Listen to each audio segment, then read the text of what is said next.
Hello viewers, sorry it's been a while since my last post, but I've been trying to get myself out there on the social media platforms to try and build my audience. Hasn't been too successful yet, but as they say, from little acorns, blah blah blah.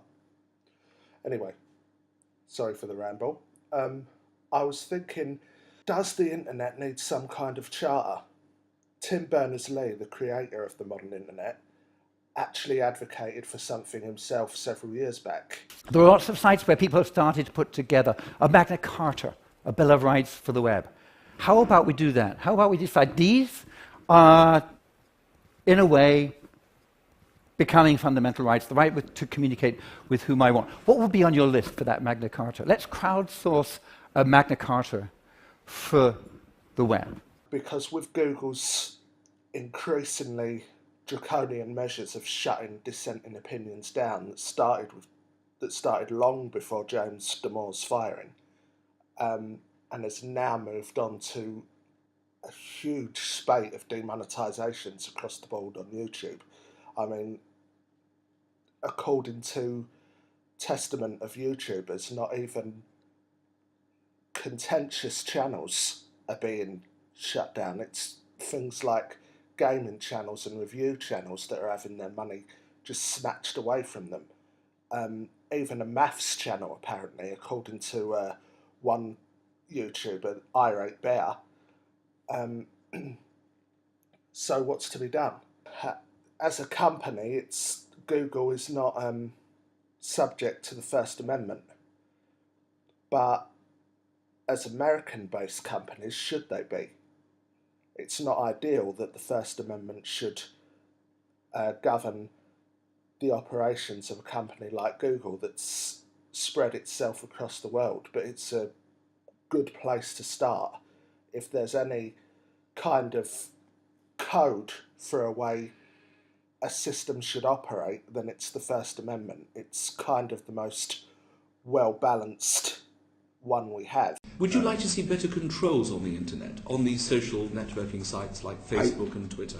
Yes, I do. Now, we have a First Amendment issue which does not confront you or does not really pertain in Great Britain. So we're trying to find ways, how can it be done without violating the First Amendment involving freedom of speech and communication? Precursors to the First Amendment, like England's Bill of Rights, for example, which stopped cruel and unusual punishment for the first time.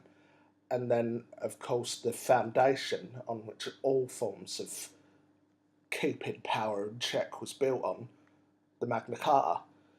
So Tim Berners-Lee dubs a charter for the internet as an online Magna Carta, and E-Magna Carta, if you like. I think it needs to be done because it needs to keep the power of Google and Apple in check. For example, many of you are aware of the Daily Stormer being removed. GoDaddy, their hosting operator, telling them they had 24 hours to find another hosting service before their site was shut down. One of the core questions we have is whether we should be the one exercising what is effectively editorial judgment on what content can and cannot be on the internet. In the case of the Daily Stormer, I'd say that these guys had been on probation with us for several months. It really started when they were actively harassing people that were filing abuse complaints against them. And then, yesterday I just had enough when they were out on forums talking about how the people at Cloudflare actually supported what they believed in. The reality is that what they believe in, I think, and the entire team at Cloudflare thinks, is repugnant. And so that was the point at which we said enough was enough. But I think the important question is that a call that someone like me or a Mark Zuckerberg or a Jeff Bezos should be able to make as really not politically sanctioned individuals, but CEOs of tech companies who just happen to find themselves at the top of the organizations that make the internet work. The Daily Stormer removed it from GoDaddy and tried temporarily with Google. And what happened? Google actually seized their domain, so they couldn't enter it or use it. I mean, that's basically acting with menaces. They have such a power that they can seize your online identity. Now, I don't agree with what the Daily Stormer writes or their views, but taking everything away from them because you don't agree with them, it's a very dangerous precedent.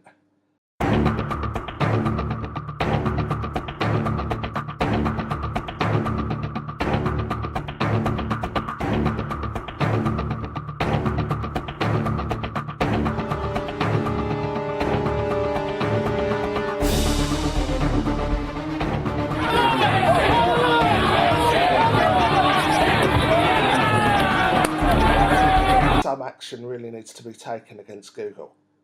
It seems ironic that for a company whose motto is "Don't be evil," they're acting in very nefarious and evil ways.